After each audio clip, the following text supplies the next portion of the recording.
Welcome everyone to another episode of another Cars Channel podcast, and with me, as always, Jason and Courtney. What's up, guys? Hey, we're here. Hey. It's been quite eventful for everybody. I know we all have a few updates to give. We'll talk about also the ring times that came out last week. But I know, Jason, you have a bunch of life updates. I know you're doing some things with your cars, which I'll let you talk about. Courtney, you didn't have a great week. I couldn't join you at Roebling on Monday, and I'll let you tell your side of the story, and I'll tell mine. And let's take it from there. First, Courtney, what are we drinking there? Is that a beer or something? Blue Moon. Yeah. Blue and non-alcoholic, right? Yep. I just finished one earlier. I get the same one. Beautiful. Yeah, Courtney turned me on to the non-alcoholic stuff when we were in at Roebling a few months ago, and didn't turn back. Yeah, you guys are very healthy model humans, I would say. Yes. And is your glass full of straight whiskey? It's non-alcoholic bourbon. The ice is. The ice It's not is true. on. The ice, yeah, the No, Thank you. I'll have a glass of whiskey from time to time. I'm not giving up whiskey, but No, I'm not here to judge. It's just not for me. Yeah, so exciting stuff. Where do you guys want to start? I want to start with all this drama that's going online about everyone hating on Shelby America. Can we start there? I actually don't know anything about it. I've seen the post, but I'm ready to hear you guys talk about it. Okay, so real quick, we can all agree that when the new S650 whatever GT350R came out, pretty much everyone was disappointed, right? Sure. It was just Yes. kind of an up-badged, supercharged dark horse to the extent. Well, apparently the community, everyone in the community feels the same way. And people, especially our boy Anthony and Kirst 552 and all those guys, have been pretty vocal about it online. And apparently Shelby is blocking everybody from their social media account, which is a bad look. But I will say that Shelby America is kind of like for old people that want to take their Mustangs to Cars and Coffee, right? It's not really for enthusiasts. Agreed. Yeah, I think what it stands for and what it used to be certainly is for enthusiasts, but they're drifting away further from that every day. And What is the last cool car that came out of Shelby America? I mean, how involved were they with our GT350s? I mean, that's Ford Performance. That wasn't Shelby.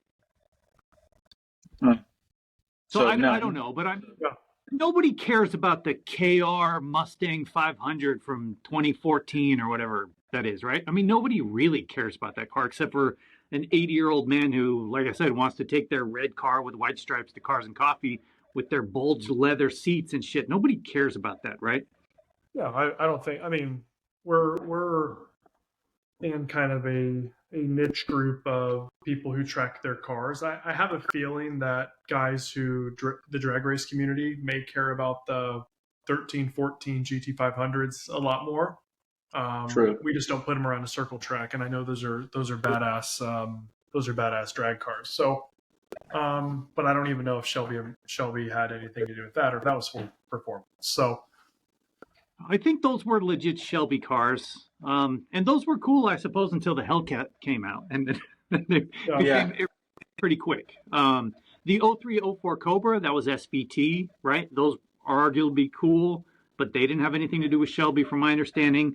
The 93 Cobra, one of the coolest Fox bodies, I don't think had anything to do with Shelby. I just don't know I don't know why anybody cares. Like, even if I was driving past their museum in a Shelby, I wouldn't even stop. Like, I'm so not interested. Are either of you guys? No, I was in Vegas. I was in Vegas a couple of weeks ago, and I looked at him like, and then kept driving. Like, no, yeah, whatever.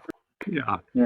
So, Well, their social media team, I will say, is handling it extremely poor, right? They should really be leaning into this and feeding off this kind of negative, fun energy. But as far as just going around and blocking, everybody that's kind of a Ford fanboy, I don't know, probably not the best move by them.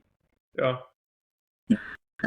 It tends, in today's day and age, you either engage or block, right? Like there's no anything else, and they probably just rather deal with it that way, or somebody up above got offended, and that's how they're dealing with it. Shelby, if you guys watch this, I will happily run your social media. Okay. Yeah. DMs are open. DMs are open. They got a really old person in there.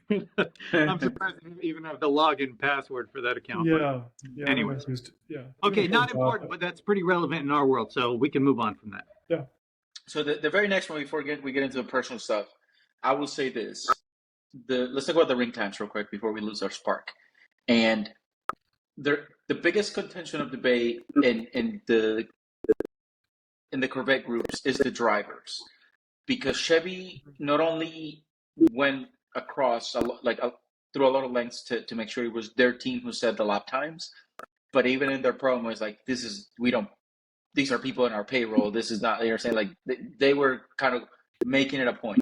Now, these guys are like what they call, like, I think it's like level 6 Chevy drivers. Like, they've been trained, they've done simulator work, they've done all kinds of stuff, and they're very competent, very good drivers. Certainly better than me and most of the people that I hang out with. But I still agree with the people who say they're not a professional driver. They're not people who they're selling qualifying times at Daytona, Sebring, Spa.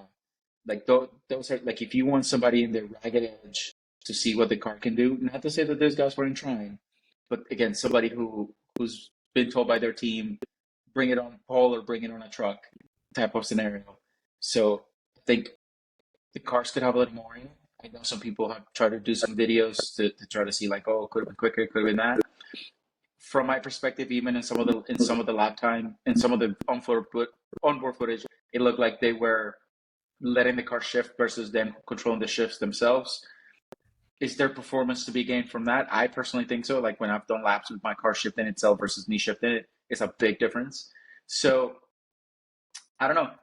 Again, kudos is still, the fastest American car for the ZR1 and the ZR1X. I was slightly disappointed because a third party has gone already quicker with the Z06 than Chevy did. So that's kind of my point. Like, a third party company went a second quicker than the Chevy drivers. So how much quicker could the ZR1 and the ZR1X go? Yeah, I can't understand the reasoning why Chevy just wouldn't full send the thing with a professional driver. I don't understand it. It doesn't make any sense. If they're spending all that money to ship a bunch of cars over there and debut the fastest American car that's ever lapped the ring, why not put a driver in it? Like, I don't understand. Yeah, no, I mean, I agree with that. And, but at the same time, I think they were kind of flexing, saying, hey, we beat the GTD, and we didn't need a professional driver, and we did it this way. But, if we look at the horsepower discrepancy of the GTD versus the ZR1 and the ZR1X, the ZR1X has 1,200 horsepower or something 12 stupid and change, like that. Yeah, so 1,200 versus, whatever, like easy 500 horsepower more. I would it's hope under 500 because the GTD is 860 something, so it's a little under 500. Yeah, that just shows. I mean, I think all that does is prove the point that horsepower isn't king on a circuit track. I mean, I think at the ring it will be more than most tracks because there's all the long straights and some of those types of things, but horsepower doesn't win. Yeah, it would have been better had Dave come out and said, hey, John, our accounting director, ran a 648, and then ... ex-professional driver ran a 631 or something. You know what I mean? That would have made more sense to me. But just having some random guy, and they're all drivers, right? We get that, but it doesn't make hell of respect. They did a hell of a job. But again, they have people, like the relationship with Pride and the Corvette Z06 GT3 drivers who driven the Nürburgring. They just had a Z06 GT3 at the Nürburgring a couple months ago. Like, get those guys who, again, have set qualifying lap times. Obviously, the amount of fuel at the Nürburgring is a little bit, because if you're doing an out lap and then you're doing a lap, and then if something goes wrong in the lap, you have to go around again to try to pit and do a lap. So, the people with experience at wringing its neck and going as fast as possible is who should be setting those times, in my opinion. Yeah, it should be a max effort. Yeah. Now, Max Verstappen just drove a GTD for a promo with Ford Performance and not at the Nürburgring, but he's saying like he thinks he can shave 5 seconds of the time set already in the GTD, like him being the best driver in the world. He thinks there's about he thinks he can go about 5 seconds quicker. He drove the Nürburgring for the first time in a GT3 car and broke the lap record a couple months ago. So I believe it. Yeah, same. Yeah. Just speaking on while we talk about the GTD, I thought it was funny. I didn't watch the whole thing, but Jay Leno just got his, and so they did this review, blah blah blah, whatever, where he drives it, and like half of the B-roll footage that they show is talking about the Ford GT. Like the GTD is so uninteresting that all they do is overlay footage of the GT. It's so stupid. Yeah. Cool. I need to watch that. It looks cool, and the suspension doing all the stuff, and I'm sure it's fast and whatever. But I don't know. If you're going to show off this car, don't show off the real supercar that you guys make. Just right. Yeah. Stupid. Don't tell me how great your ex-wife is when you're telling me about your Right. Yeah.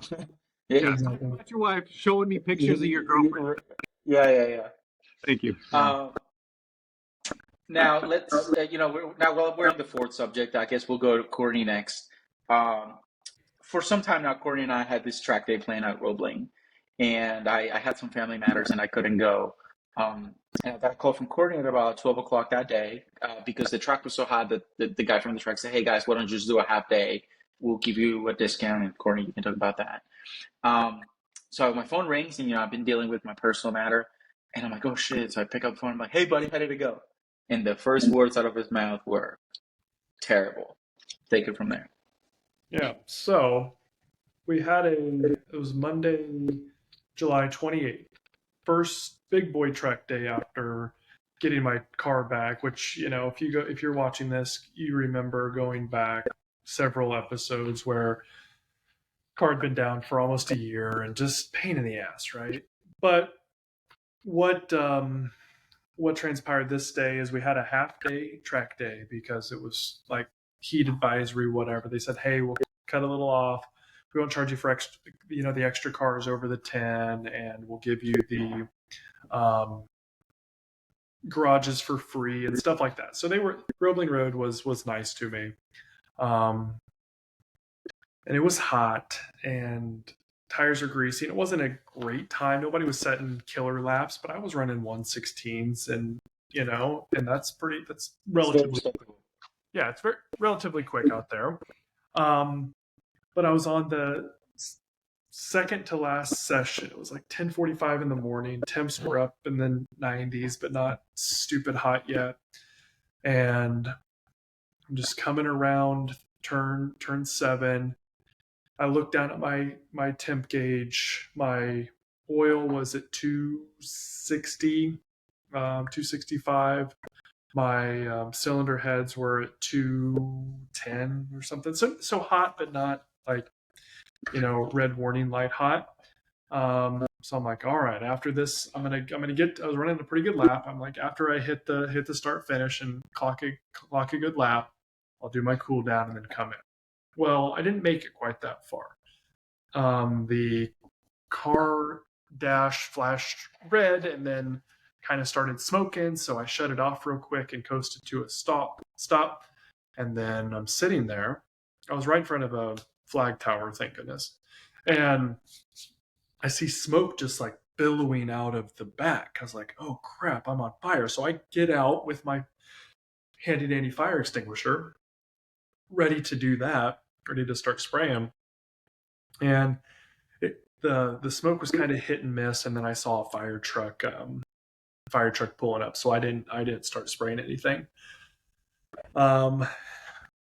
And I looked on the ground; it was all coolant. So what had happened is, coolant was hitting the exhaust, and that was the smoke. It was actually steam. Long story short, we don't know exactly what happened, but some major engine failure, related likely to cylinder 3. The engine has seized up.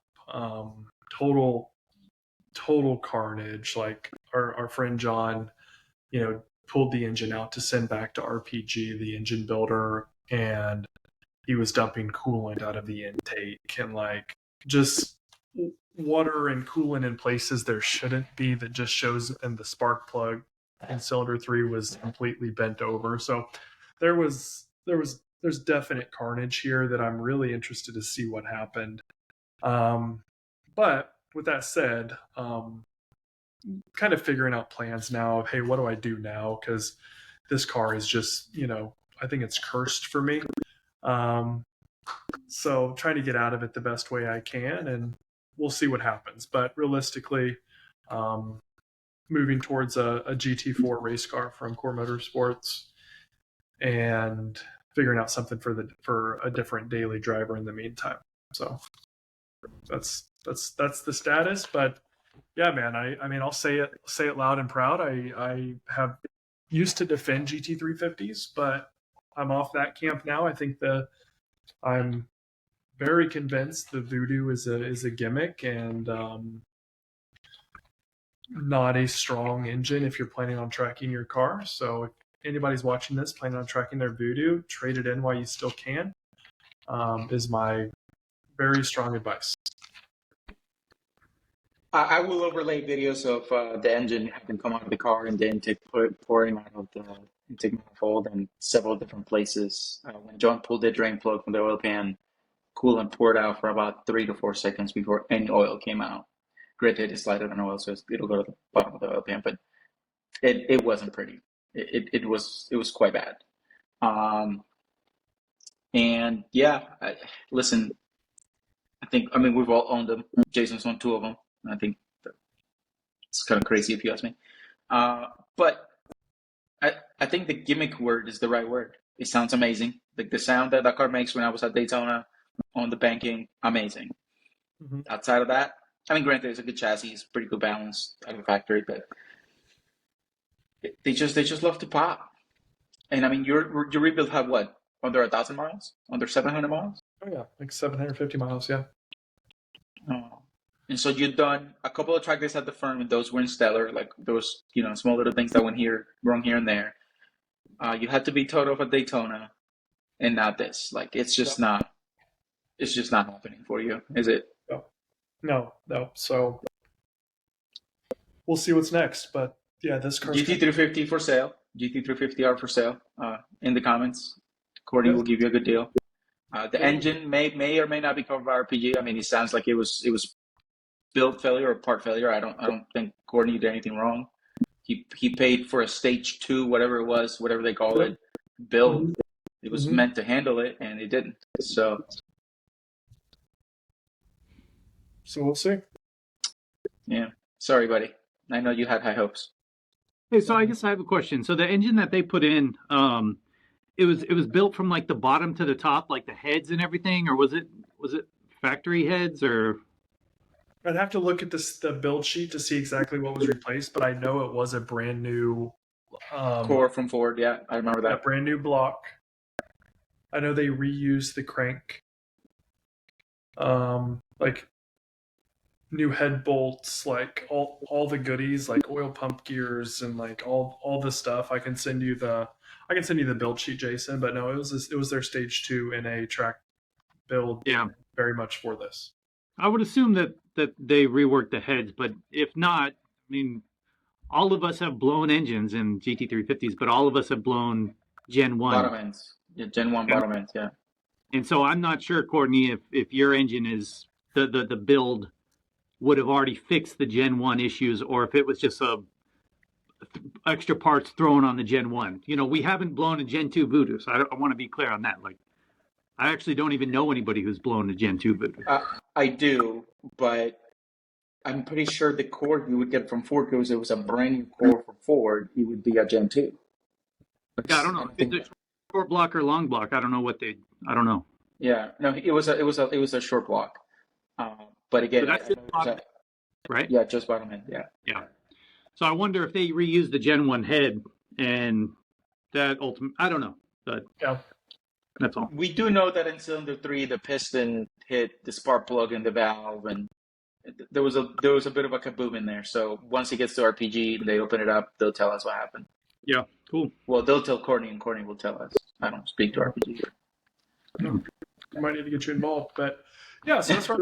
So I wrote the email already. I appreciate you.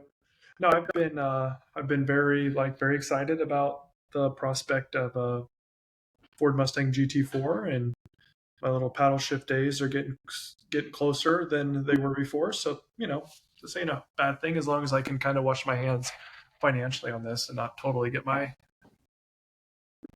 ass destroyed. So I forget. I mean, I know you hit that deer. Is it a rebuilt title car or no? No. No. It's not a rebuilt title. So, I mean, ultimately, like I did have that damage, and the car is just like it is tuned to the nines track build. Like nobody's buying this if they want a nice GT350. Yeah. They're buying this with a very specific purpose. Yeah. And what's the craziest engine swap that someone could put in that thing? I mean, it has a huge engine bay, so you can put whatever, I think. You can put anything in there. You could put two of something if you want. It's huge engine bay. Yeah. And it would probably be better. It's bad. Yeah. You could put the Z06 engine in there. Keep the flat plane, high revving car. That'd be. Yeah. I mean, not for nothing. Not for nothing. But, so I'm sure those will have their issues too, because flat crank engines usually always have some sort of something. Just asking for trouble, yeah. But again, I keep trying to tell Courtney to go buy a Z06 and be done with it. The day we were at Daytona, there was like at least 20 C8s, and they all ran perfect. They all drove home, right? Like it's a decent platform for what we do, and you still run your AC, and you still run your cooled seats, and you still make 700 horsepower or whatever it is. And for the money, that there was 20 of them. There was at least 20. Could have been more, and they were all fast, and they were all running. And isn't that the problem with the Corvette? Yeah, I don't care. There's just so many. I don't care. Yeah. I care about enjoying my track time. I care about not, I can't go because my car's blown up. That's all I care about. I don't care if there's one in every driveway in my neighborhood. Good for them. Yeah. But, he's got some options, and, I put him in touch with some good people that could help if he decides to go that direction. But he's got options. Good problems to have with you, Courtney. I mean, not that the car's blown up, but other things. Yeah, but the good problems is it does get me out of that. So. Yeah. Mario, what's new with you? Nothing really. Other than the Corvette is running. It's great. It's currently at a shop getting lowered because I failed to lower it myself. I miserably failed. I got the Paragon Performance wrenches to lower it. Did one side and I couldn't do the other side, so I had to undo the side I did. And so a friend of mine is taking care of it. I've kind of hit the peak of what I think I'm able to do with the car from a driving standpoint. So I'm trying to get some performance out of it from lowering and doing some things. I ordered a front rear sway bar and an engine bay like X-brace, which is supposed to help stiffen the chassis. So I have some goodies coming. Hopefully, just when the temperature goes down, like going to the track now. Not that I wouldn't go to the track, but going now for the sake of like trying to get lap times, it's kind of pointless. So I'm just trying to take care of all these little things during this time, and that's kind of it.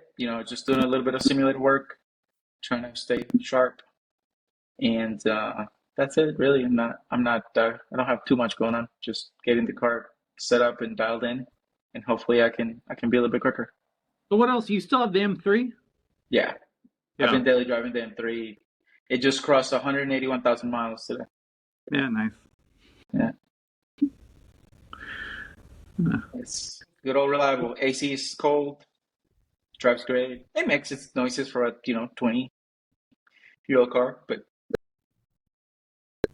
it's pretty good. Yeah. What's new with you, Jason? Yeah, tell us the scoop. Well, as you guys know, I'm getting ready to move, and this has proven to be one of the most logistically complicated moves of my life.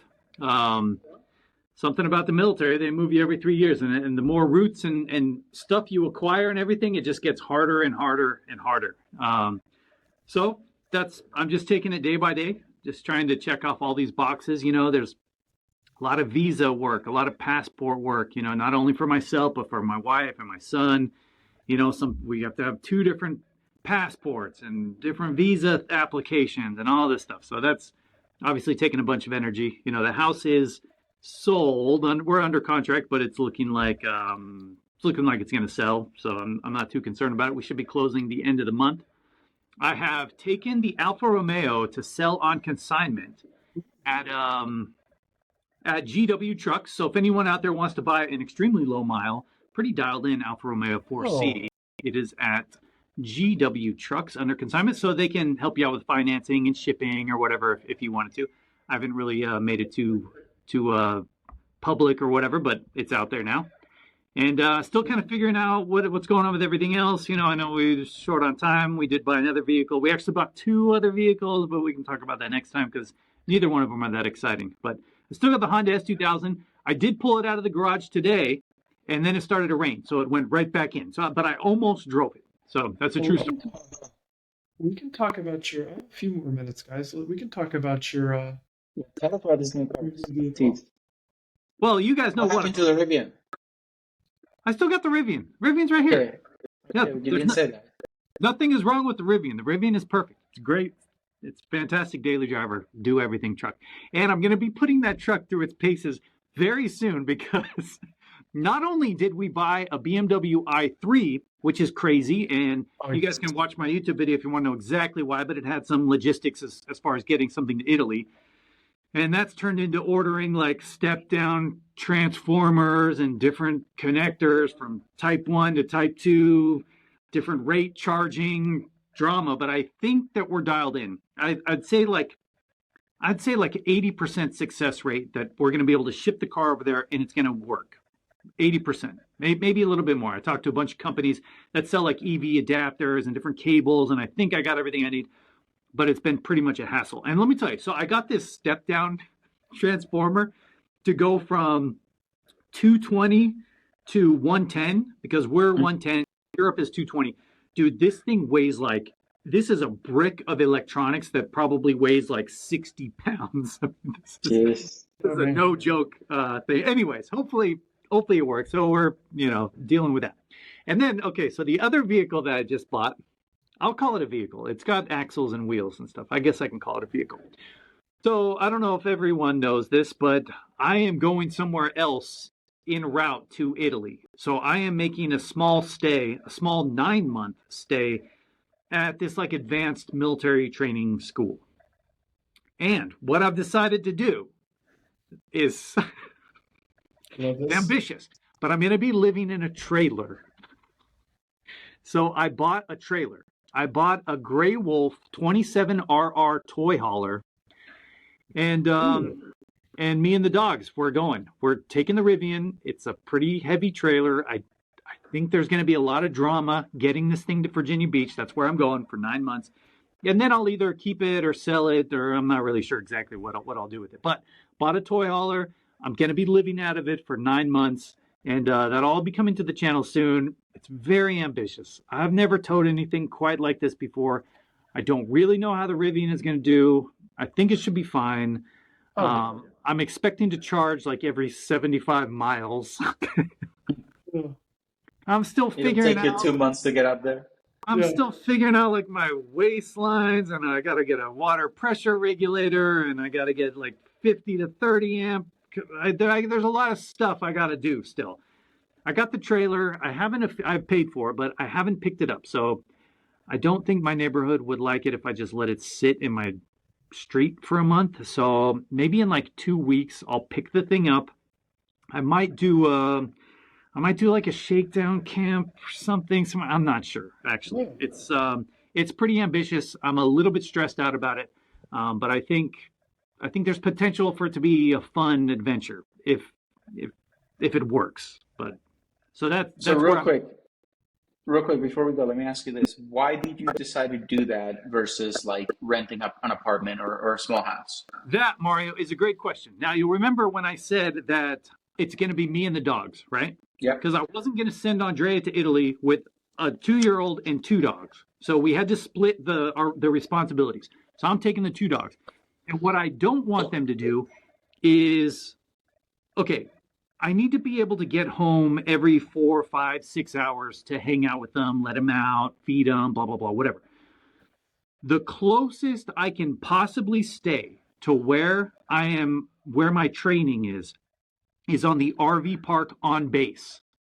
So I'll literally be like less than a mile, my trailer from where I'll be training. So I'm planning for the most part just riding my electric bike back and forth, and it should take me like 3 minutes. So I want it to be as close as I possibly could to the training facility that I could potentially get home for lunch. Like if I only have 45 minutes or so, I can't be getting off base, jumping on the freeway, whatever, going to this rental. I had to be as close as absolute possible. And so that's why I'm doing the RV park on the base. Makes sense. Are they charging you to be there, or is this like a benefit that you get to be there?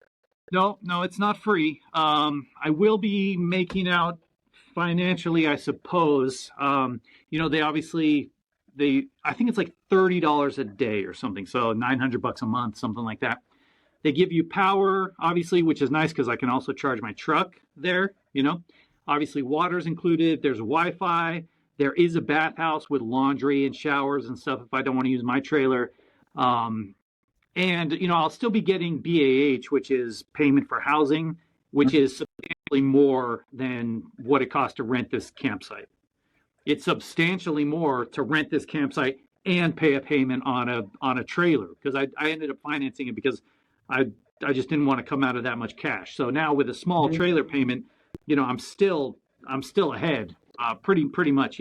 As long as everything works. I don't know if it's going to be super cold up there during the winter. I don't know anything about winterizing a trailer. There's a lot of stuff I'm going to be learning on the fly, but it might make good content.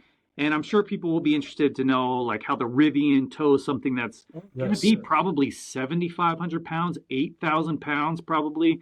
Like I got this big ass weight distribution hitch, it's like, and it's a 27 RR. So I think the box itself is 27 feet. The back, because it's a toy hauler, lowers down into a above ground patio, which is cool. Or I can lower it as a ramp, and bring a small whatever vehicle or something there. But I think total length, I think this thing is like 33 feet, 34 feet. I've never driven anything like that exactly. So I'm a good driver. I'm pretty competent with things, but I'm definitely nervous a little bit about the first time I got to make a right-hand turn at a fucking light in a bunch of traffic or something. The trailer's going to swing out. I don't know. You have your Rivian's the RT1, right? RT1, yeah. R1T. R1T. R1T, yeah, sorry. It says it can tow, Mr. Google said it can tow 11K, so you should be all right towing capacity. Yeah, towing capacity is one thing. Obviously, charging every 15 minutes. Like weight capacity is another thing, like hitch weight and stuff, and I'm still within the bounds, but you're not seeing too many people do stuff like this. Unless it's for a YouTube video that, they want to know how far it'll tow, 10,000 pounds, but people aren't really doing this. I do think in some weird scenarios, I'll be able to use the power from the Rivian to power the trailer. Like say I want to do something off grid or something. I think there might be some interesting power stuff I can do there. A lot to learn. I don't have everything I need. I don't even have the trailer at my place, but I do have the keys, and it is in my name and everything. So it's an adventure. And okay, I will say this, and we're way in the future right now, but I do know a little race car that I can get that will fit in my garage and the trailer. So when it comes to that, if I decide to keep it, I know what I can buy to just drive the race car up into the trailer and then trailer that whole thing, around to tracks and stuff. So there you go. Yeah. Love it. Cool. Guys, I think this is a good segue to hop off. I appreciate everybody. Let's do this again soon. And I'm going to have some exciting updates on the car. The engine is getting shipped out this next week to the engine builder. So I should have some idea of what went wrong in the next couple of weeks. And Mario, as you're editing this, thank you. Overlay some of the pictures and videos of the carnage that I caused. that happened. You didn't cause it. I don't think it was driving failure. No, I think it was engine failure. I think I followed every single thing. Yeah, edit that out so I don't get sued. But what? Yeah, put that in. That'd be awesome. Awesome, guys. Well, thank you, everybody. Thank you. Please like and subscribe, and we'll see you on the next one. Cheers. Bye. Peace. Peace.